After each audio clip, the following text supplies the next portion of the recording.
السلام علیکم، کیسے ہیں آپ سب؟ امید کرتی ہوں کہ آپ سب ٹھیک ٹھاک ہوں گے۔ آئیے چلتے ہیں اپنے اسری اسرا کی نیکسٹ پارٹ کی طرف۔ بچے 4 بجے تک چلے گئے تھے۔ موسم کچھ ایسا تھا کہ بارش شروع ہوئی تو رات دیر تک ہوتی رہی۔ کچھ وقت وہ مسز شیرازی کے پاس بیٹھا رہا، پھر اپنے آفس میں بند ہو گیا۔ عدیل کے ساتھ فائنانس مینیجر بھی آئے ہوئے تھے۔ ملازمہ کے ہاتھ اس کے آفس میں کافی بھجوانے کے بعد وہ خود کمرے میں کھڑکیوں کے سامنے کھڑی ہو کر شیشے پر پھسلتی بارش کو دیکھنے لگی۔ آج صبح اس کی روبی سے بات ہوئی تھی اور کچھ دیر پہلے دوسری بار بھی ہوئی تھی۔ روبی جاننا چاہتی تھی وہ ریان کو کب لینے آ رہی ہے۔ گھر میں طارق صاحب کی دوسری بیٹی کی شادی کے انتظامات ہو رہے تھے اور ریان کی طبیعت ابھی بھی ٹھیک نہیں تھی۔ وہ ڈاکٹر کو دکھانے بھی نہیں لے جا سکی تھی۔ رشیدہ اپنے میکے گئی ہوئی تھی اور اس پر بھی کام کا بوجھ بڑا ہوا تھا۔ وہ سن رہی تھی تو دل وحشتوں میں گھر گیا تھا، بے چینی مزید بڑھ گئی تھی۔ مسئلہ بات سے حل ہونے والا نہیں تھا۔ وہ فارغ سے بات کر کے دیکھ چکی تھی۔ دوبارہ بات کر کے مزید بدمزگی وہ نہیں چاہتی تھی۔ خصوصاً اس کے رد عمل کے بعد وہ پہلے سے زیادہ محتاط ہو گئی تھی۔ وہ اس کی مرضی کے بغیر کچھ بھی نہیں کرنا چاہتی تھی، مگر اب جیسے سبھی آپشن ختم ہو گئے تھے۔ کسی معاملے کی گہرائی میں اترنے کا فی الحال اس کے پاس وقت نہ تھا۔ اسے بس جلد از جلد ریان کے لیے کچھ کرنا تھا۔ اس کی چچی ہونے کے ناطے وہ اسے ملنے جا سکتی تھی۔ وہ بیمار تھا تو اسے ڈاکٹر کو بھی دکھا سکتی تھی۔ فارس اگر اسے اپنے پاس نہیں رکھنا چاہتا تھا تب بھی وہ ایک یتیم بچے کے لیے اوصاف منزل کے مکینوں کو خوف خدا اور شرم تو دلا ہی سکتی تھی۔ خبر گیری کرنے والا ہوتا تو شاید وہ بچے کے ساتھ اچھا سلوک کرتے، مگر اب تو جیسے بے حسی کی انتہا ہو گئی تھی۔ حارث کی طرف سے بھی اور اوصاف منزل کے مکینوں کی طرف سے بھی۔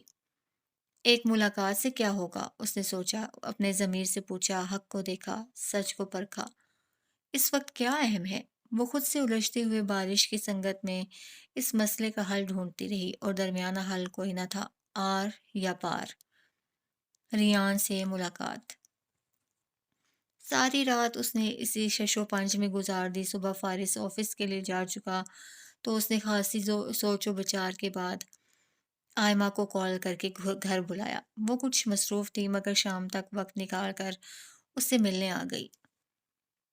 گھر میں رونق سی لگ گئی۔ باتوں باتوں میں وقت گزرنے کا پتہ ہی نہ چلا۔ ڈائننگ ہال میں کھانا کھاتے ہوئے دنیا جہان کی باتیں تھیں جو آئمہ گوش گزار کرتی رہی۔ زیادہ تر اس کے شکوے فارس سے تھے، جو سنی انسنی کی کھانا کھاتا رہا۔ مسز شیرازی نے بھرپور ساتھ دیا۔ جنت بھی مسکراتی رہی۔ چائے پینے کے بعد جنت مسز شیرازی کے ساتھ ان کے بیڈ روم میں آ گئی۔ انہیں میڈیسن دی، بیڈ پر تکیے درست کی اور کمفرٹر اچھے سے ڈالتے ہوئے ملازمہ کو کچھ ضروری ہدایت دے کر انہیں شب بخیر کہتی ڈرائنگ روم میں آ گئی، جہاں آئمہ پہلے سے ہی کتاب ہاتھ میں لیے اس کے انتظار میں ٹہل رہی تھی۔ سوری اس طرح تمہیں ڈسٹرب کرنے کے لیے، اس نے صوفے پر بیٹھتے ہوئے کچھ نروس ہو کر کہا۔ آئمہ نے گہری سانس لے کر آنکھیں گھمائیں۔ فار گاڈ سیک جنت، کتنی بار سوری کرو گی تم؟ کتاب شیلف میں رکھتی اس کے پاس آ بیٹھی۔ اب وہ پوری طرح سے جنت کی طرف متوجہ تھی۔ خشک لبوں کو تر کرتے ہوئے جنت نے ہمت مجتمع کر لی، ہر طرح کے خوف اور واہموں کو سلا دیا۔ بات ایک معصوم بچے کی تھی، اس کے لیے اب زندگی اور موت کا معاملہ ہو گیا تھا۔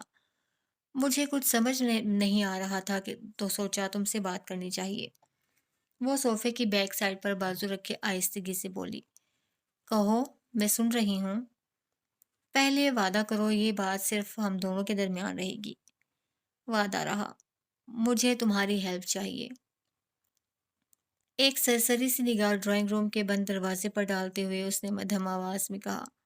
عقب میں کھڑکیاں بند تھیں، پردے ڈوریوں میں بندھے ہوئے تھے۔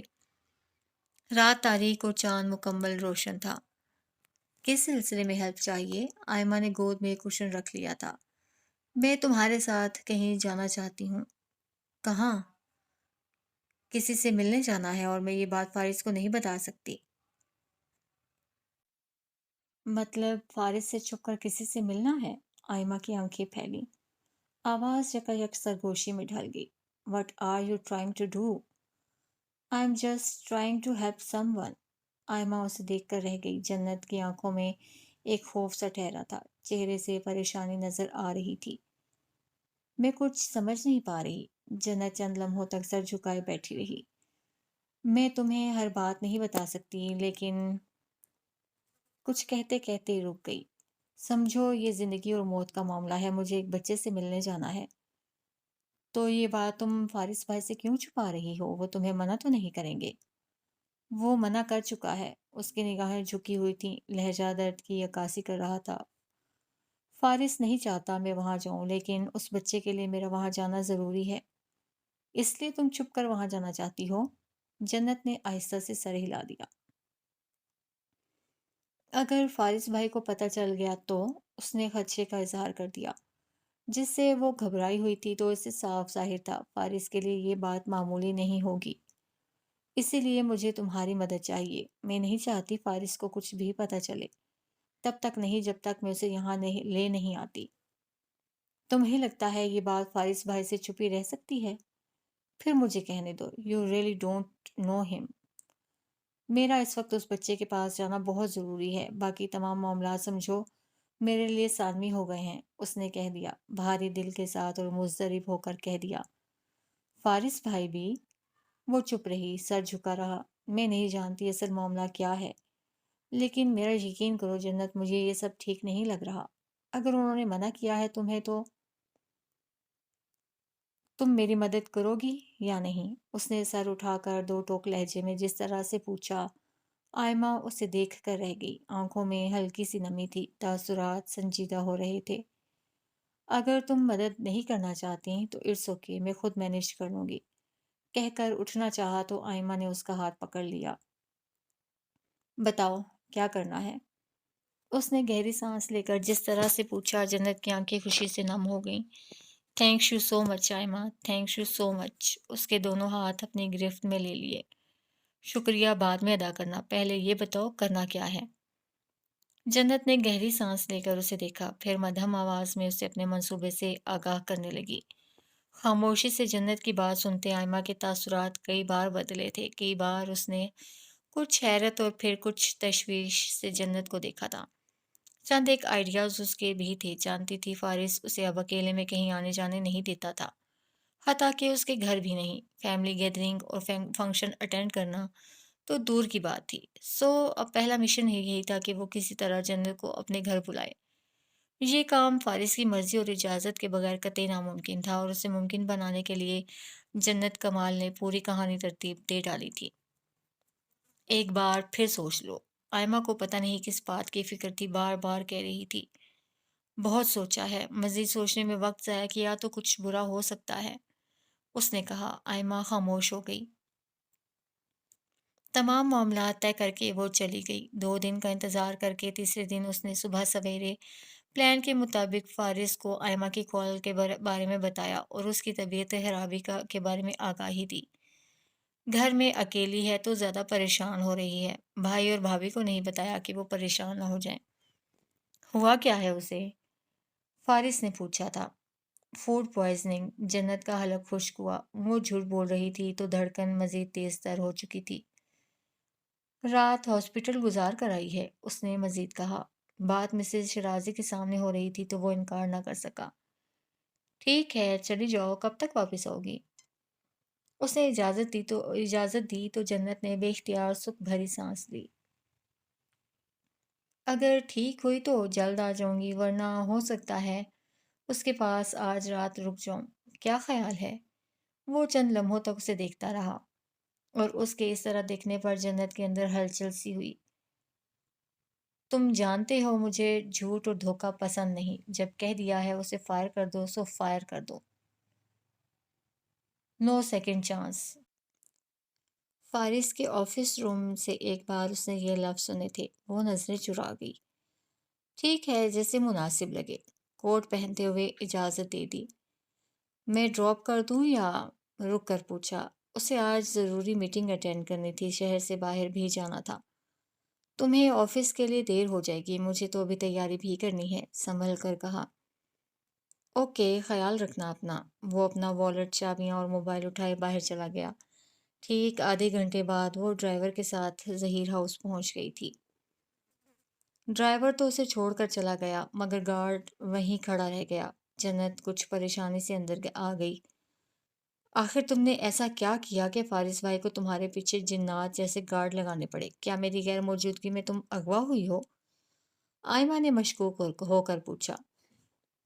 اللہ نہ کرے، یہ کیا بک رہی ہو؟ جنت خفیف سی ہو کر ادھر ادھر دیکھنے لگی۔ آخر اتنی سخت سیکیورٹی کی وجہ کیا ہے؟ آئمہ بہت حیران ہوئی تھی۔ دل ہی دل میں ادینہ زبیر کو کوستے ہوئے جنت رخ بدل کر رہ گئی۔ نہ وہ ایک چھوٹی سی بات پر اتنی ٹینشن لیتی اور نہ فارس اس طرح روک ٹوک اور پابندی عائد کرتا۔ اب کیا ہوگا؟ پریشان ہو کر پوچھا۔ مجھے اندازہ تھا ایسا ہو سکتا ہے، کہہ کر اپنا بیگ کندھے سے لگایا، پھر رسٹ واچ پر ٹائم دیکھا۔ ہم پچھلے دروازے سے باہر نکلیں گے، گاڑی تیار کھڑی ہے۔ جنت کی اٹکی ہوئی سانسیں یکدم بحال ہوئیں۔ لو یو آئمہ، متشکرانہ نگاہوں سے اسے دیکھتے کہا۔ آئمہ گہری سانس لے کر رہ گئی۔ کچھ ہی دیر بعد وہ آئمہ کے ہمراہ عقبی دروازے سے باہر نکل گئی۔ گاڑی سامنے ہی کھڑی تھی۔ آئمہ نے ڈرائیونگ سیٹ سنبھال لی تو دل ہی دل میں دعا کرتے ہوئے وہ بھی گاڑی میں سوار ہو گئی، اس بات سے قطعی بے خبر کہ ریان کے لیے اٹھایا جانے والا یہ قدم اس کے راستے میں کتنی بڑی مشکل لانے والا تھا۔ راولپنڈی شہر کی حدود میں داخل ہونے کے بعد مطلوبہ ایڈریس تک پہنچتے پہنچتے انہیں کوئی آدھا گھنٹہ لگ گیا تھا۔ آئمہ نے قدرے فاصلے پر گاڑی روک دی تھی۔ راستہ تنگ تھا، گلی کے اندر مطلوبہ گھر تک اسے اب خود جانا تھا۔ روبی کو کال کرتے ہوئے وہ گاڑی سے اتر گئی۔ میں آؤں تمہارے ساتھ؟ اس نے پوچھا۔ نہیں، یہیں رکو، میں بس ریان کو لے کر ابھی آ رہی ہوں، اس نے کہا تو آئمہ نے اسٹیئرنگ وہیل چھوڑ کر اس بات میں سر ہلا دیا۔ وہ آہستہ آہستہ قدم اٹھاتی آگے بڑھتی گئی۔ بالکل سامنے ہی جس صحن سے جامن کا درخت جھانک رہا تھا وہی 2 منزلہ مکان ہی اوصاف منزل تھا جس کی بیرونی دیواروں پر لائٹنگ کا اہتمام ہو رہا تھا۔ آس پاس لائٹس کا انتظام سنبھالتے لڑکے کھڑے تھے۔ روبی فون نہیں اٹھا رہی تھی تو اس نے اپنے طور سے لڑکوں سے اوصاف منزل کی بابت پوچھ کر کنفرم بھی کر لیا کہ وہ صحیح جگہ پہنچ گئی ہے۔ ادھ کھلے مین گیٹ کے سامنے رک کر گہری سانس لی، پھر خود کو سنبھالتی اندر داخل ہو گئی۔ گاڑی کی کھڑکی سے آئمہ نے اسے اندر جاتا دیکھا، پھر سیٹ کے ساتھ پشت ٹکا کر ایزی ہو گئی۔ دونوں ہاتھ ہنوز اسٹیئرنگ وہیل پر تھے، انگشت شہادت متحرک تھی۔ گلاسز بالوں پر اٹکا کر موبائل اٹھا لیا۔ جنت اسے 5 منٹ کا کہہ کر گئی تھی مگر جب پورے 15 منٹ گزر جانے کے بعد بھی اس کی آمد کے کوئی آثار نظر نہ آئے تو اس نے جنت کو کال کی۔ بیل جا رہی تھی مگر دوسری جانب کوئی ریسپانس نہیں آ رہا تھا۔ جامن کے درخت پر چڑھا ایک لڑکا بے ہنگم انداز میں پھیلی ہوئی ان شاخوں کو کاٹ رہا تھا جو دروازے پر نیچے تک جھکی ہوئی تھیں۔ وہ کھڑکی سے باہر نگاہ دوڑاتی رہی، کلائی موڑ کر وقت دیکھا، ابھی تک آئی کیوں نہیں؟ اس سے پہلے کہ وہ دروازہ کھول کر باہر آتی اس نے جنت کو بیرونی گیٹ سے باہر نکلتے اور عجلت میں قدم اٹھاتے گاڑی کی جانب آتے دیکھا۔ بچہ اس کے ساتھ نہیں تھا۔ اسے کیا ہوا؟ جنت کے تاثرات دیکھ کر وہ ایک دم سیدھی ہوئی۔ اس کی آنکھیں پھیلی ہوئی تھی، چہرہ زرد ہو رہا تھا۔ گاڑی میں بیٹھتے ہی اس نے دروازہ بند کر دیا۔ تم ٹھیک ہو؟ آئمہ نے پریشان ہو کر پوچھا تھا۔ آنکھوں میں وحشت لیے اس نے گردن موڑ کر اسے دیکھا۔ گاڑی سٹارٹ کرو، سانسیں بھاری۔ کیا ہوا؟ Is every thing all right? وہ پریشان ہو کر پوچھ رہی تھی۔ اور تم بچے کو نہیں لائیں؟ آئمہ پلیز چلو یہاں سے، ایک دم سے بھیگی آواز میں کہا تو اس نے اوصاف منزل کے بیرونی گیٹ پر ایک نظر ڈالتے گاڑی سٹارٹ کر دی۔ کچھ ہی دیر میں وہ گاڑی مرکزی شاہراہ پر ڈال چکی تھی۔ جنت اپنا سر تھامے بیٹھی تھی۔ آنکھوں میں صدمہ نظر آ رہا تھا، وحشت نظر آ رہی تھی، اذیت بھرا صدمہ تھا، حیرت تھی اور بے یقینی کا تاثر تھا۔ اسے آنکھوں پر یقین نہیں آیا تھا، سماعت پر یقین نہیں آیا تھا۔ آپ مجھ سے میری جان کیوں نہیں مانگ لیتی ممی؟ متحرک گاڑی میں وہ بالکل ساکت، بالکل خاموش اور ویران سی بیٹھی تھی۔ آپ نے کہا واپس آ جاؤ، میں آ گیا۔ آپ نے کہا شادی کر لو، میں نے کر لی، مگر یہ نہیں، خدا کے لیے یہ نہیں۔ اس کا دل بھاری ہوا، سینے پر بوجھ بڑھ گیا، سانس لینے میں دشواری ہونے لگی۔ بہت حساس تھا وہ، جب بے رحم ہوا تو سب کے لیے ہوا، بے حس ہوا تو پوری طرح سے ہوا۔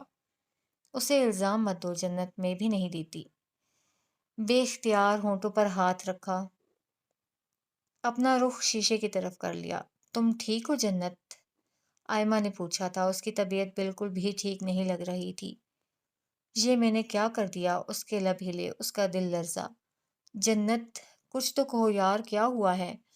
آئمہ کی آواز کہیں دور رہ گئی۔ آس پاس کے تمام منظر دھندلا گئے۔ لبوں پر کپ کپاہٹ تھی، آنکھوں میں تحیر تھا۔ اس نے اپنی کلائی پر گرفت جما لی۔ فارس کو اچھا نہیں لگے گا۔ اس کی بیوی حماد کے بیٹے سے ملے۔ تمہیں اپنے شوہر کے احساسات کا خیال ہونا چاہیے۔ اس نے اذیت سے آنکھیں میچ لیں۔ آئندہ نام نہیں لوگی تم اس کا میرے سامنے، اور نہ ہی ملنے کی کوشش کرو گی۔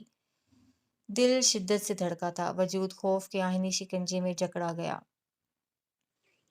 آئمہ نے آدھے گھنٹے تک مسلسل ڈرائیو کرنے کے بعد پیٹرول پمپ پر گاڑی روک دی تھی۔ گردن موڑ کر اسے دیکھا تو وہ سیٹ کے ساتھ پشت چکائے آنکھیں موندے بیٹھی تھی۔ چہرے پر درد بھرے تاثرات ٹھہرے تھے۔ بائیں ہاتھ میں داہنا ہاتھ تھا اور گرفت بے انتہا مضبوط۔ کیا ہو گیا ہے؟ آئمہ کے لہجے میں تشویش نمایاں تھی۔ اس نے جواب نہیں دیا۔ وہ جواب دینے کی پوزیشن میں نہیں رہی تھی۔ میم، فارس صاحب آئے تھے۔ وہ گھر پہنچے تو ملازمہ نے آئمہ کو اطلاع پہنچائی۔ فارس آیا تھا؟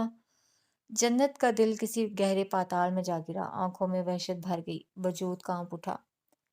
آئمہ نے صدمے سے جنت کو دیکھا۔ تم تو کہہ رہی تھی انہیں شہر سے باہر جانا ہے۔ یہ کیا ہو گیا؟ جنت کا دل سوکھے پتے کی طرح لرزنے لگا۔ اسے پتہ چل گیا ہوگا آئمہ، اسے پتہ چل گیا ہوگا میں وہاں گئی تھی۔ جنت کی رنگت سفید پڑ گئی، آنکھوں میں ہراس پھیل گیا۔ صرف نام لینے اور ذکر کرنے پر وہ اس کا ری ایکشن دیکھ چکی تھی۔ اب جب پتہ چلے گا وہ وہاں سے ہو کر آئی ہے تو وہ کیا کرے گا؟ ریلیکس۔ آئمہ نے فوراً سے بازو سے پکڑ کر اسے صوفے پر بٹھایا، اس کے ہاتھ اپنے ہاتھوں میں لیے۔ میں فارس بھائی سے کہہ دوں گی میں نے جھوٹ بولا تھا۔ میں خود تمہیں اپنے ساتھ لے کر گئی تھی، یہ میرا آئیڈیا تھا۔ ہم باہر گھوم پھر کر واپس آ گئے۔ ہم راولپنڈی گئے تھے، یہ بات ہم انہیں کبھی بھی نہیں بتائیں گے۔ وہ کہہ رہی تھی، سمجھا رہی تھی، تسلی اور دلاسے دے رہی تھی، مگر اس کی تشفی نہیں ہو رہی تھی۔ آنکھیں ہنوز پھیلی ہوئی تھیں، رنگ ہنوز اڑا ہوا تھا۔ مٹھیاں بھیج کر اس نے خود پر قابو پانے کی کوشش کی تھی، مگر ٹینشن کسی صورت کم نہیں ہوئی تھی۔ اگر اتنا ہی کوئی رسکی کام تھا تو پھر تم گئی ہی کیوں؟ مجھے لگا۔ اس کے لب ہلے، بات ادھوری رہ گئی۔ میں کچھ اور سمجھ رہی تھی، مجھے نہیں پتا تھا وہ بچہ۔ وہ رک گئی، سانسیں پھر سے پھول گئیں۔ اس کی حالت کے پیش نظر آئمہ ایک دم سے متفکر ہوئی۔ کوئی بات مت کرو، ریلیکس رہو۔ تمہیں کچھ ہو گیا تو فارس بھائی مجھے تو زندہ نہیں چھوڑیں گے۔ جنت کے آنسو آنکھوں میں ٹھہر گئی، خوف سے آئمہ کا ہاتھ پکڑ لیا۔ مجھ سے غلطی ہو گئی ہے، مجھ سے بہت بڑی غلطی ہو گئی ہے۔ یہ معاملہ میرا نہیں تھا، میں اس میں کچھ بھی نہیں کر سکتی تھی، اسی لیے آنٹی نے مجھے کچھ نہیں بتایا۔ انہوں نے مجھے دور رہنے کا کہا آئمہ، انہوں نے مجھے منع کیا تھا۔ لرزتے کانپتے سسک پڑی۔ خود کو کمپوز کرو، اس طرح تو فارس بھائی کو پکا شک ہو جائے گا کہ ہم وہاں گئے تھے۔ آئمہ نے سمجھایا، اب انہیں کال کرو اور بالکل نارمل ہو کر بات کرو۔ اس نے گہری سانس لے کر اعصاب پر قابو پانے کی کوشش کی، پھر کپ کپاتی انگلیوں سے فارس کو کال کی۔ بیلز جاتی رہیں مگر دوسری جانب سے کال ریسیو نہ ہوئی۔ اس کا حلق خشک پڑ گیا، سنبھل کر دوسری پھر تیسری کوشش کی۔ وہ فون نہیں اٹھا رہا۔ بزی ہوں گے۔ وہ بزی تھا یا نہیں، مگر اس نے کال ریسیو نہیں کی، نہ ہی اس کے کسی میسج کا رپلائی دیا۔ وہ اب گھر جانا چاہتی تھی۔ ڈرائیور کو کال کی مگر کوئی جواب نہ آیا۔ گارڈ بھی گھر کے بیرونی گیٹ پر موجود نہ تھا۔ اس کا پورا وجود اندیشوں میں گھر گیا، وسوسوں میں دب گیا۔ آئمہ، مجھے تم گھر ڈراپ کر دو پلیز۔ مزید وہاں بیٹھنا اس کے لیے دشوار ہو گیا تھا۔ آئمہ نے اس کا ٹھنڈا پڑتا ہاتھ اپنی گرفت میں لیتے اس بات میں سر ہلا دیا۔ وہ گھر پہنچی تو اس وقت شام کے 6 بج رہے تھے۔ آئمہ اس کے ساتھ اندر آنا چاہتی تھی مگر جنت نے اسے منع کر دیا۔ میں سب سنبھال لوں گی، لہجہ مضبوط کر کے کہا اور قدم بڑھا دیے۔ پورچ میں فارس کی گاڑی کھڑی تھی۔ اسے ایک بار پھر اپنی سانسیں اٹکتی ہوئی محسوس ہوئی تھیں۔ آواز ایک بار پھر گونجی۔ خوف نے پھر سے سر اٹھایا، خدشات نے پھر سے گھیر لیا۔ مین گیٹ کے سامنے وہ کچھ دیر تک کھڑی رہی، پھر ہمت مجتمع کرتی اندر داخل ہوئی۔ روشنیوں کا گھر مکمل خاموشی میں ڈوبا ہوا تھا۔ مسز شیرازی کہاں ہیں؟ اپنے اندر کے اضطراب پر قابو پاتے ہوئے ملازمہ سے پوچھا۔ ان کی طبیعت کچھ ٹھیک نہیں تھی، اس لیے آرام کر رہی ہیں، ملازمہ نے فوری جواب دیا۔ اور اور فارس؟ اس نے ڈرتے ڈرتے پوچھا تھا۔ اسے قبل کہ ملازمہ کو جواب دیتی اس کے عقب میں آفس روم کا دروازہ کھل گیا تھا۔ جنت کی دھڑکنیں تھم گئیں، سانس رک گیا۔ دیکھے بغیر ہی وہ جان گئی تھی اس کے پیچھے اس وقت کون موجود تھا۔ وہ نہ پلٹ سکی، نہ اپنی جگہ سے ایک انچ ہل سکی۔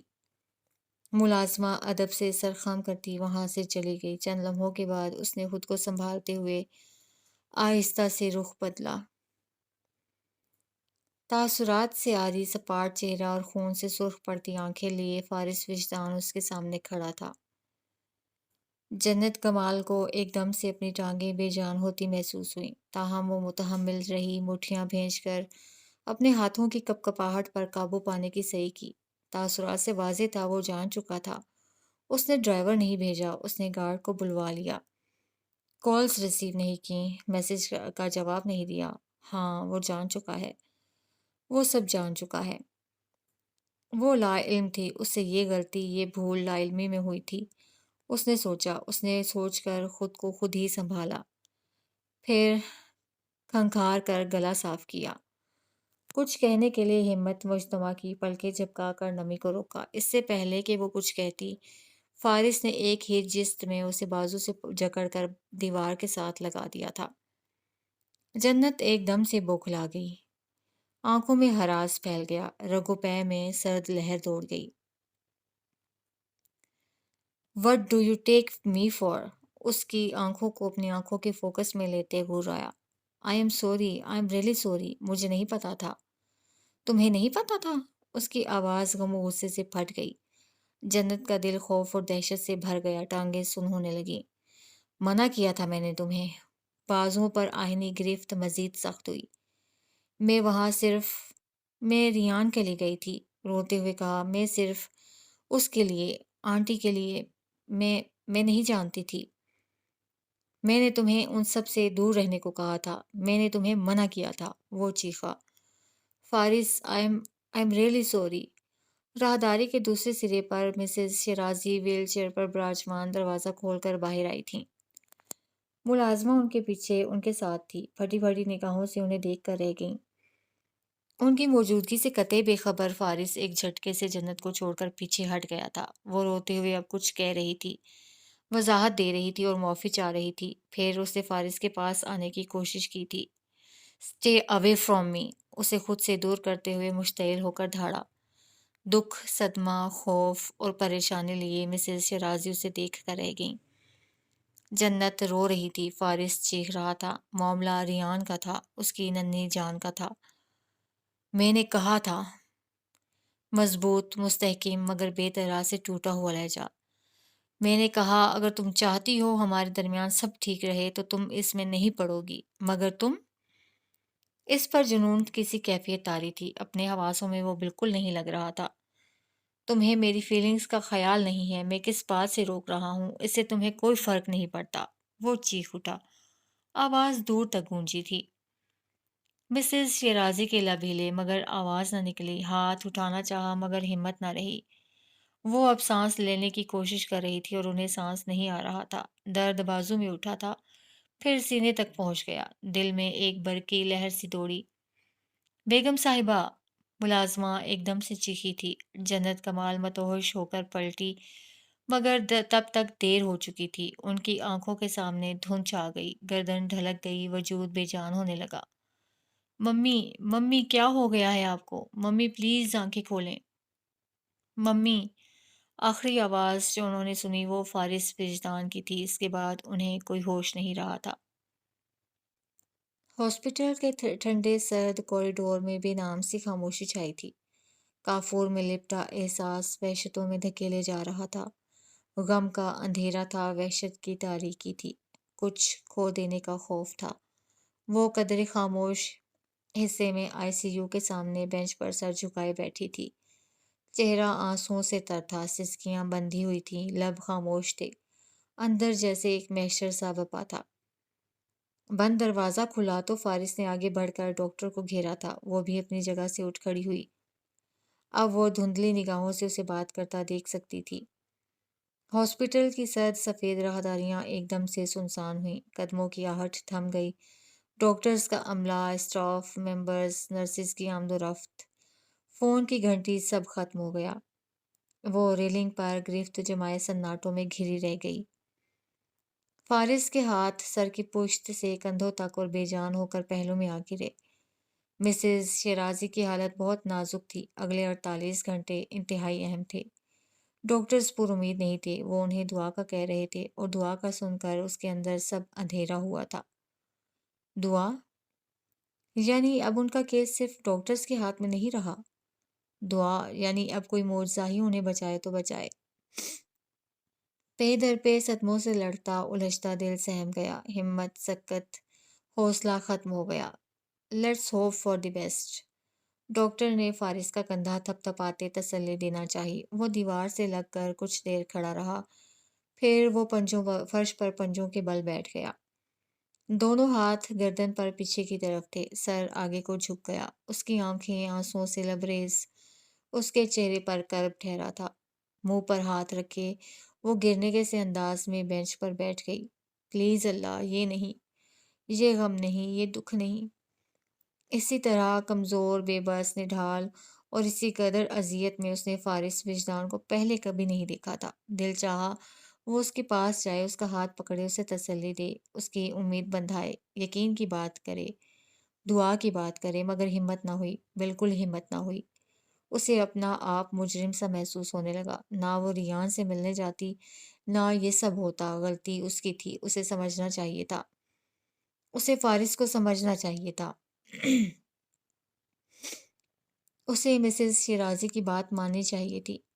بہت کوشش سے کچھ ہمت پکڑ کر وہ اس کے پاس گئی، مٹھیاں بھینج کر، اور پھر پھر کھول کر اپنا لرزتا ہاتھ فارس کے بازو پر رکھا، اس کا نام لیا، اسے متوجہ کرنا چاہا، مگر اس نے ہاتھ ہٹا دیا، اس نے جنت کمال کا ہاتھ ہٹا دیا۔ اپنی جگہ سے اٹھ گیا، اپنے بالوں کو مٹھیوں میں بھینج کر رخ بدلا اور قدم اٹھاتا گیا۔ 48 گھنٹے، وہ کیفیت کیسی تھی جیسے موت لمحہ بلمحہ آنکھوں میں آنکھیں ڈالے بڑھ رہی ہو۔ موت؟ اس نے سر اٹھایا۔ موت؟ اس کا دل ایک دم ہی بھاری ہوا۔ مر کون رہا تھا اور اب مرنے کون لگا تھا؟ 48 گھنٹے، یہ اس کی زندگی کی مدت تھی۔ 48 گھنٹے، یہ سانسوں کا تسلسل تھا۔ 48 گھنٹے۔ ہاسپٹل سے باہر کھلی فضا میں بھی اس کا سانس بند ہونے لگا، اندھیرے سے وحشت ہونے لگی۔ ٹریفک کا شور، لوگوں کی آمد و رفت، زندگی کا بہاؤ اس کے حواسوں پر سوار ہونے لگا۔ صرف ایک خواہش، میری آخری خواہش، اس کے بعد کبھی کچھ نہیں مانگوں گی۔ آپ مجھ سے میری جان کیوں نہیں مانگ لیتی ممی؟ ہاتھ تھام کر، کچھ مشتعل ہو کر، کچھ اذیت کے عالم میں جواب دیتا، انکار کرتا، اپنا ہاتھ چھڑاتا، خود کو تنہا کرتا۔ وہ جو زندہ ہے اس کے ساتھ جینا نہیں چاہتی، جو مر چکا ہے اس کے ساتھ مرنا چاہتی ہیں۔ اپنی گاڑی میں وہ کچھ دیر تک بیٹھا رہا، منجمد احساسات آگ کی لپیٹ میں آتے رہے، سوال اٹھتے رہے، جواب ملتے رہے، بوجھ بڑھتا گیا، دل پھٹنے لگا۔ خشک لبوں کو تر کرتے اس نے گاڑی سٹارٹ کر دی، کسی نامعلوم سی منزل کی جانب رواں ہو گیا۔ 1.5 گھنٹہ تک گاڑی اسلام آباد کی سڑکوں پر اس کی زندگی کی طرح بے مقصد بھٹکتی رہی، پھر اس نے گاڑی کا رخ مین روڈ کی جانب موڑ دیا، رفتار بڑھا لی۔ اس کے ہاتھوں پر لرزہ طاری تھا، اس کی نگاہیں روشنیوں میں بھٹک رہی تھیں۔ حماد شیرازی کی ماں، ریان شیرازی کی دادی تھیں۔ وہ ان 2 رشتوں سے تھیں، ان 2 رشتوں میں تھیں۔ وہ تو دکھ کا سبب ایک اذیت کی وجہ تھا، ایک کرب کی نشانی، ایک غم کا رمز تھا۔ تاریک رات کا سفر اس کی زندگی سے مشابہ ہو گیا، جہاں کبھی پہنچنا نہ چاہتا تھا وہاں پہنچ گیا، جس دروازے پر دستک نہ دینا چاہتا تھا وہاں دستک دے ڈالی۔ شادی کا گھر تھا، خوشیوں کا گھر تھا، وہ اس گھر سے اپنے سکون کا جنازہ لینے آیا تھا۔ اوصاف منزل کے مکینوں کو تو پہلے پہل یقین ہی نہ آیا، اور جب یقین آیا تو اس کی خاطر مدارات میں دوڑے، اور وہ سپاٹ، سخت اور سنجیدہ تاثرات کے ساتھ وسط میں کہیں خاموش کھڑا رہا۔ اس سے ان کی باتیں سمجھ میں نہیں آ رہی تھیں، ان کی مسکراہٹیں، ان کا پر اخلاق رویہ، ان کی خاطر مدارت کچھ بھی دکھائی نہیں دے رہی تھی۔ وہ اندر سے ایک دم سے خالی ہو گیا۔ دکھ، غم، خوف، گھبراہٹ، وحشت جیسے احساسات مردہ ہو گئے۔ وہ زندہ لاش اور بھٹکتی روح ہو گیا، منجمد ساکت مجسمہ ہو گیا۔ اوصاف منزل کے مکینوں کو اصل جھٹکا تو تب لگا جب انہیں علم ہوا اس بچے کے لیے آیا تھا۔ طارق صاحب کی ہوائیاں اڑ گئیں، بوکھلا کر فارس کو دیکھا۔ اپنے مستقبل کی فکر لگ گئی، ان پیسوں کی جو انہیں ماہانہ بنیادوں پر ملتے تھے۔ ممکن ہے صرف ملنے آیا ہو۔ خود کو تسلی دی، فوراً کسی خاتون کو اندر بھیجا۔ روبی نے کچھ حیرت اور بے یقینی سے بچے کے چچا کو کمرے کی کھڑکی سے دیکھا تھا۔ یہ کیا ہوا تھا؟ یہ کیسے ہوا تھا؟ دروازہ کھول کر سمرین اندر آئی۔ جلدی کپڑے بدلو۔ اس کے ہاتھ میں بڑی بھابھی کے بیٹے کے نئے کپڑے تھے۔ روبی نے کپڑے لے لیے۔ بچہ اس حالت میں اس کے سامنے لایا جاتا تو کیا منہ دکھاتے؟ عزت کی پرواہ تھی، ایک دم سے بدل گئے۔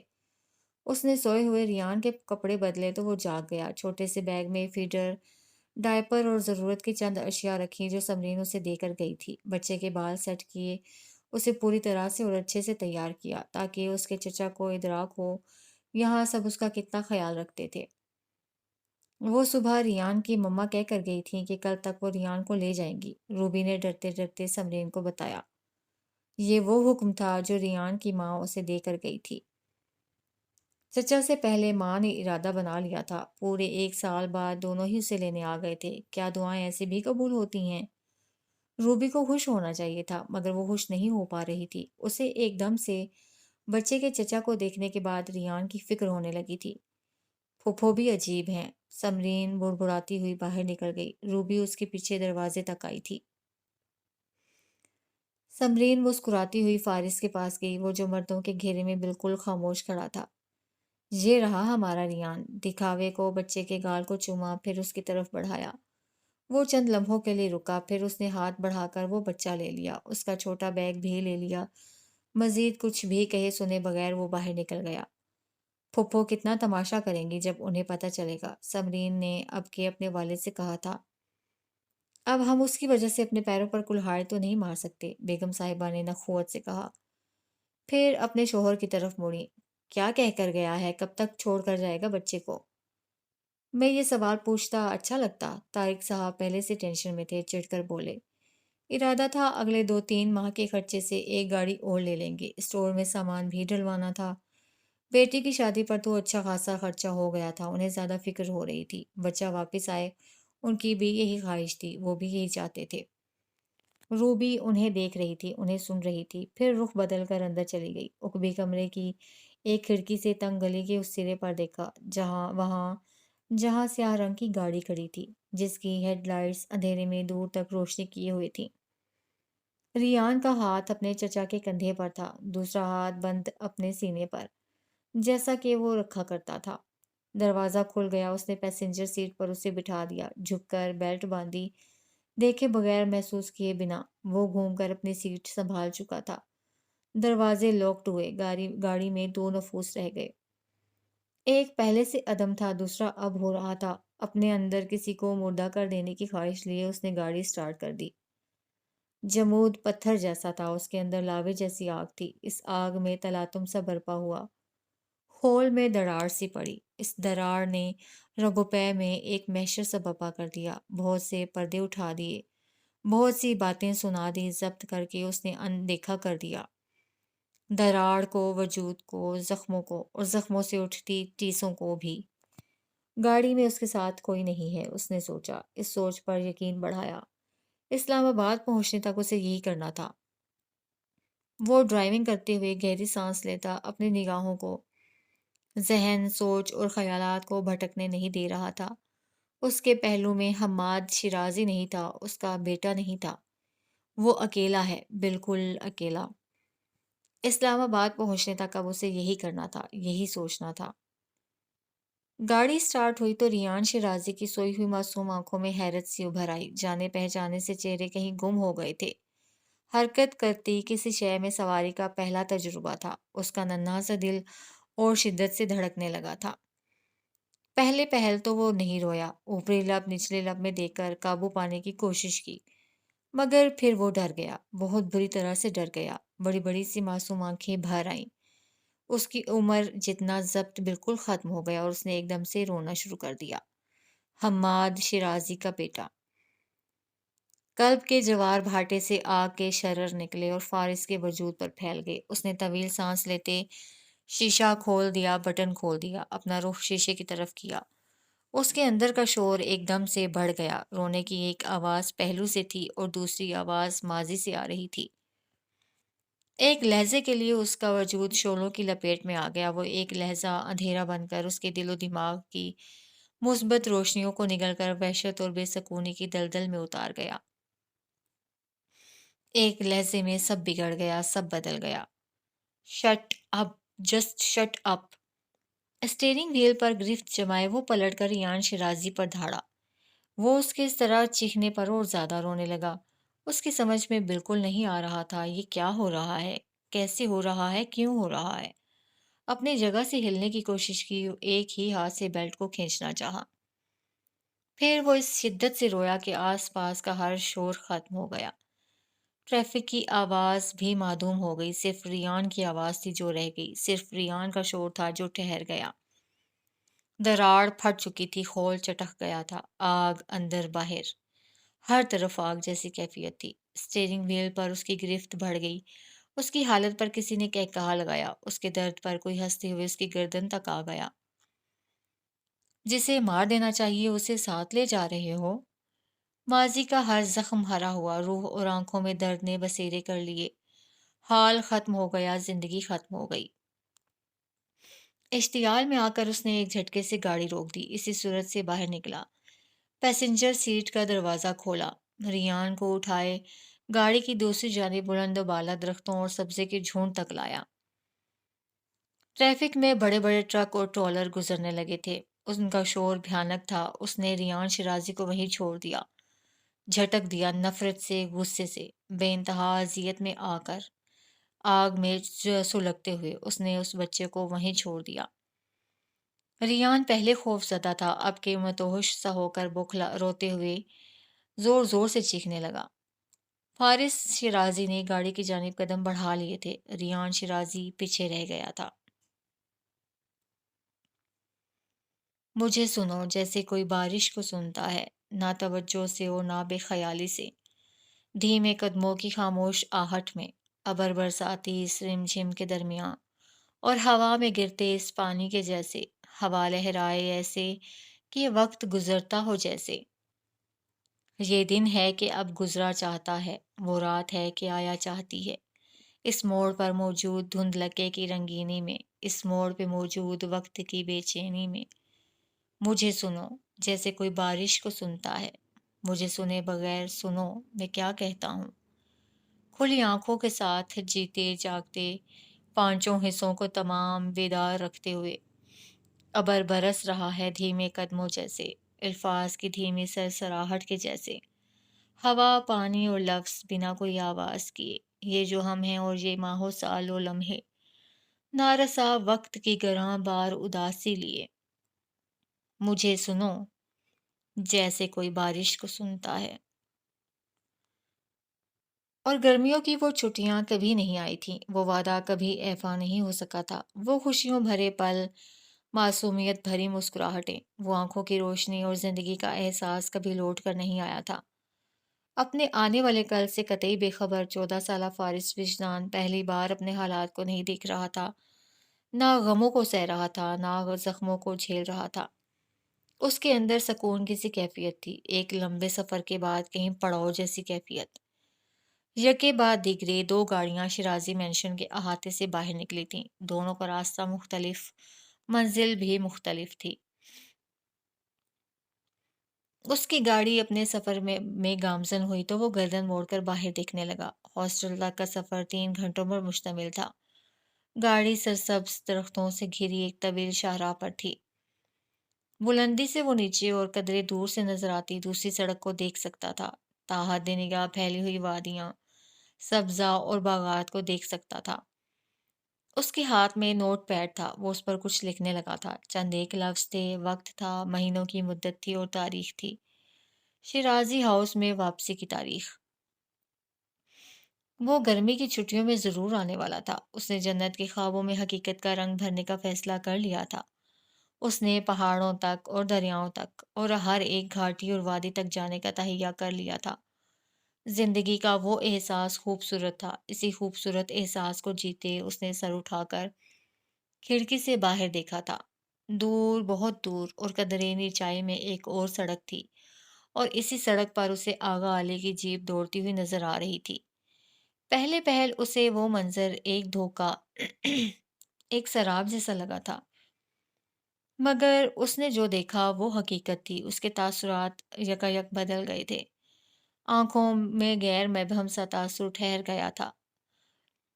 گاڑی تو خراب تھی اور ریپیئرنگ کے لیے ورک شاپ میں موجود تھی، تو یہ بے اختیار مڑ کر پیچھے تک دیکھا۔ گھنے درختوں کا سلسلہ شروع ہوا تو گاڑی اوجھل ہو گئی۔ بلندی سے ٹہلوان کا رخ کرتی، گھنے درختوں میں چھپ کر گزرتی ہوئی وہ گاڑی اسے الجھن میں مبتلا کر گئی۔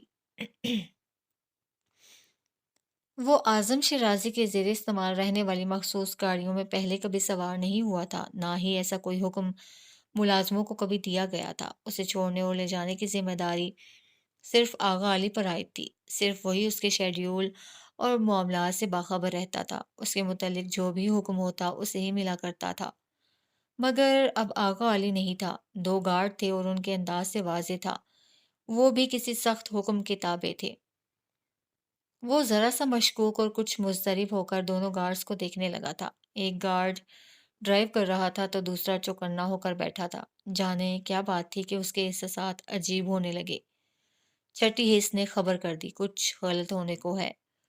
گہری سانس لے کر ہر طرح کے منفی خیالات کو جھٹکتے وہ نوٹ پیڈ پر جھک گیا۔ مزید چند ہی لفظ گھسیٹے تھے جب فائرنگ کی آواز کے ساتھ گاڑی ایک جھٹکے سے بے قابو ہوئی تھی۔ شیشے جھماکے سے ٹوٹ کر بکھرے تھے۔ اس کے ہاتھ میں قلم چھوٹا تھا، نوٹ پیڈ بھی، پانی کی بوتل بھی۔ گولی ڈرائیور کا سینہ چیر گئی تھی۔ ایک زبردست جھٹکے سے وہ اگلی نشست سے پیچھے کی طرف اور پھر دروازے سے ٹکرایا تھا، اس شدت سے کہ شیشے کے ٹکڑے پشت اور سینے میں گھسے چلے گئے۔ چوٹ سر کے پچھلے حصے پر لگی۔ گاڑی گھومتی ہوئی درختوں سے ٹکرا کر کہیں کھائی میں الٹ گئی۔ اس کی آنکھیں کھلی تھیں مگر کچھ دکھائی نہیں دے رہا تھا، نہ ہی سماعت کام کر رہی تھی۔ وہ سیٹ بیلٹ میں پھنسا ہوا تھا، اس کے ہاتھ بے جان سے لٹک رہے تھے۔ پیشانی سے پھوٹتی خون کی دھار قطرہ قطرہ گرنے لگی، شیشے کے ٹکڑوں کو رنگنے لگی۔ اس نے آنکھیں کھول کر دیکھنے کی کوشش کی تھی۔ گاڑی کا اگلا حصہ دھماکے سے آگ کی لپیٹ میں آیا تھا۔ دھواں بڑھ گیا، دھواں پھیل گیا، اندر اور باہر ایک جیسی کیفیت۔ بمشکل سانس لیتے اس نے پلکیں جھپکائیں۔ فائرنگ کی آواز پھر سے گونجی، دوسرا گارڈ بھی مارا گیا۔ اس نے کسی قدر کوشش سے اپنے ہاتھ کو جنبش دی، بمشکل کھینچ کر بیلٹ تک لایا۔ کھلتی بند ہوتی آنکھیں ان قدموں کو دیکھ سکتی تھیں جو اس کی کھڑکی کے پاس آ رکے تھے۔ سڑک پر تیزی سے فراٹے بھرتی آغا علی کی جیپ آنکھوں میں لہرائی۔ ذہن میں کوئی خیال ورد بن کر ابھرا۔ تلخ حقیقت نے اسے گردن سے پکڑ لیا۔ آنکھ کنارے آنسو خون میں شامل ہوا، صفحے پر گرا، تاریخ پر ثبت ہوا۔ ملازموں کے بچے ان گاڑیوں میں سفر کر سکتے ہیں؟ جی صاحب نے اجازت دی ہے۔ شوق سے گزرتے کرب اور اذیت کا ادراک کرتے، بمشکل سانس لیتے، ہمت پیدا کر کے بیلٹ کو کھولنا چاہا، پوری قوت سے، پوری شدت سے، مگر انگلیوں میں طاقت نہ رہی۔ آہنی دروازہ ایک جھٹکے سے کھینچا گیا تھا، غالباً کھولنے کی کوشش کی جا رہی تھی۔ گاڑی میں دھواں بھرتا جا رہا تھا، شعلے تیز ہو رہے تھے۔ ہر حال میں لڑکا چاہیے اور زندہ چاہیے، جانے کس نے چنگھاڑ کر کہا تھا۔ دروازہ کھینچنے میں شدت آ گئی تھی۔ گاڑی کے باقی ماندہ شیشوں کو بھاری بوٹ سے توڑا گیا۔ اس نے بند ہوتی آنکھیں کھول کر دیکھنا چاہا۔ اس سے اگلی نشست پر دو لاشیں تھیں اور تیسری لاش وہ ہو رہا تھا۔ سیٹ بیلٹ کھول دیا گیا، دو مضبوط ہاتھوں نے اسے پکڑ کر کھینچا۔ شیشے کی رگڑ سے پشت چھل گئی، درد کی لہر داہنے بازو سے اور کندھوں سے ہوتی ہوئی اسے پسلیوں تک محسوس ہوئی۔ وہ بے جان ہوتا ایک دم سے چیخا تھا اور اگلے ہی پل وہ گاڑی سے باہر تھا۔ اسے کھینچتے ہوئے شعلوں کی زد میں آتی اس گاڑی سے دور کر دیا گیا اس نے دھندلی نگاہوں سے آگ کی لپیٹ میں آتی اس گاڑی کو دیکھا۔ آواز دھماکے کی تھی۔ اس کا وجود اندر تک لرز اٹھا تھا۔ وہ آخری منزل، وہ آگ، وہ شعلوں کا منظر، موت کا منظر۔ میں گرمیوں کی چھٹیوں میں ضرور آؤں گا۔ سبزہ، ہریالی اور باغ اور دور تک پھیلا ہوا سبزہ آن کی آن میں راکھ ہوا۔ روشنیاں گل ہوئیں، درخت مرجھا گئے۔ وعدہ؟ آسمان تاریک اور ایک دم سے سیاہ ہو گیا۔ پکا وعدہ؟ وہ کسی جنت سے کہہ رہا تھا۔ اس کی سوچ، خیالات، درد کا احساس، خوف کا ادراک سب جامد ہوا۔ آنکھیں بند ہو گئیں۔ تاریکی نے جیسے اسے مکمل طور پر نگل لیا تھا۔ مجھے سنو جیسے کوئی بارش کو سنتا ہے۔ گیلے تار کول کے اوپر چمکدار برستا ابر دھواں سا اٹھائے اور غائب ہو جائے۔ رات اتر کر مجھے دکھانا شروع کر جائے۔ تم ہی تم ہو اور تمہارا دمکتا ہوا جسم۔ تم ہی تم ہو اور رات جیسا تمہارا چہرہ۔ تم ہی تم ہو اور یہ صبر آسماں گرج چمک۔ گلی پار کر کے میرے دل و دماغ میں بس گئی۔ قدموں کے نشان میری آنکھوں کے روبرو ہیں۔ مجھے سنو جیسے کوئی بارش کو سنتا ہے۔ جمیلہ داؤد کا امریکہ میں یہ دوسرا ہفتہ تھا اور اس دوران اس بار بھی ان کا رابطہ فارس وجدان سے نہیں ہو سکا تھا۔ وہ کئی بار شیرازی مینشن میں کال کر چکی تھیں۔ ہر بار ملازم فارس کا نام سنتے ہی ان سے معذرت کر لیتے تھے۔ اعظم شیرازی کا حکم تھا، وہ اپنے مالک کی خلاف ورزی نہیں کر سکتے تھے۔ انہوں نے اعظم شیرازی کو بارہا فون کیا تھا، ان کی منت کی تھی وہ صرف فون پر رابطہ کروا دے، مگر انہوں نے انکار کر دیا تھا۔ پہلے ہی تم نے اس لڑکے کو سر پر چڑھا کر اچھا خاصا بگاڑ دیا ہے۔ اب جب کہ وہ بورڈنگ اسکول میں سیٹ ہو چکا ہے تو میں مزید کوئی غلطی برداشت نہیں کر سکتا۔ وہ مین ہٹن بیچ پر اپنے عالیشان گھر کی دیوار گیر کھڑکیوں کے سامنے بے قراری سے ٹہل رہی تھی۔ جھٹکے سے رک گئیں۔ آپ نے فارس کو بورڈنگ اسکول بھیج دیا ہے؟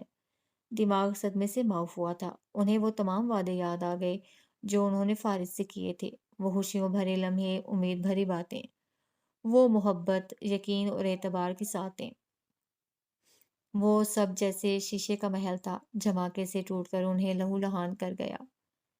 بابا یہ آپ نے کیا کیا ہے؟ وہ تقریباً رو دینے والی ہو گئیں۔ آپ نہیں جانتے، میں جانتی ہوں اسے، بہت حساس ہے وہ، نئے ماحول میں اس طرح ایڈجسٹ نہیں کر پائے گا۔ آپ پلیز اسے واپس بلا لیں۔ جمیلہ، ان کی کاٹدار آواز نے ان کا نام لیا تھا۔ نچلا لب کاٹتے، آنکھوں میں نمی لیے وہ چپ ہوئیں۔ مجھے اس کے ساتھ کیا کرنا ہے اور کیا نہیں، میں یہ بہت اچھی طرح سے جانتا ہوں۔ تمہیں وہاں میں نے اسی لیے بھیجا ہے تاکہ تم اپنے شوہر اور بیٹے پر فوکس کر سکو۔ فارس میری ذمہ داری ہے۔ You stay out of it. آپ کو اس پر ترس نہیں آتا؟ ان کا لہجہ بھیگا ہوا تھا، پیشانی پر ہاتھ رکھے وہ بے بسی کی انتہا پر تھیں۔ وہ آپ کا خون ہے، آپ کے اس طرح اسے رد کر دینے سے اس کی یہ حقیقت تو کبھی نہیں بدل سکتی۔ ہاں یہ حقیقت ہے کہ وہ اس بدنام زمانہ لڑکی کا بیٹا ہے، کبھی نہیں بدل سکتی۔ انہوں نے جبڑے بھینچ کر کہا۔ وہ ہارون کا بیٹا ہے بابا۔ ہارون کی غلطی، ہارون کا گناہ ہے وہ۔ اس قدر اشتعال میں آ کر بات کی کہ وہ اپنی جگہ رک گئیں۔ میں اس نکاح کو مانتا ہوں، نہ اس کے رشتے کو تسلیم کرتا ہوں۔ وہ لڑکا ابھی تک زندہ ہے تو صرف اس لیے کہ میں ہارون کو ان معاملات سے دور رکھنے کے لیے ایسا کرنا چاہ رہا ہوں۔ مجھے مجبور مت کرو جمیلہ کہ میں کوئی انتہائی قدم اٹھاؤں جس پر تمہیں پچھتانا پڑے۔ سخت لہجے میں انہوں نے متنبہ کیا تھا۔ اس کی ماں کے جو اوقات ہے میں اسے بھی اسی میں رکھوں گا۔ آپ آرزو کا غصہ فارس پر کیوں نکال رہے ہیں؟ میں کسی کا غصہ کسی پر نہیں نکال رہا، جو ہونا چاہیے وہی کر رہا ہوں۔ وہ لڑکا ہمارے خاندان کا حصہ کبھی نہیں بن سکتا، کبھی نہیں۔ ان کی بھاری روبدار آواز ان کے حتمی فیصلے کی گماس تھی۔ انہوں نے غصے میں کال کاٹ دی۔ جمیلہ ہاتھوں میں فون لیے بیٹھی رہ گئی تھی۔ حلق میں آنسوؤں کا پھندا اٹک گیا تھا۔ اس رات وہ باوجود کوشش کے سو نہیں سکی تھیں۔ رہ رہ کر فارس کا خیال آتا رہا۔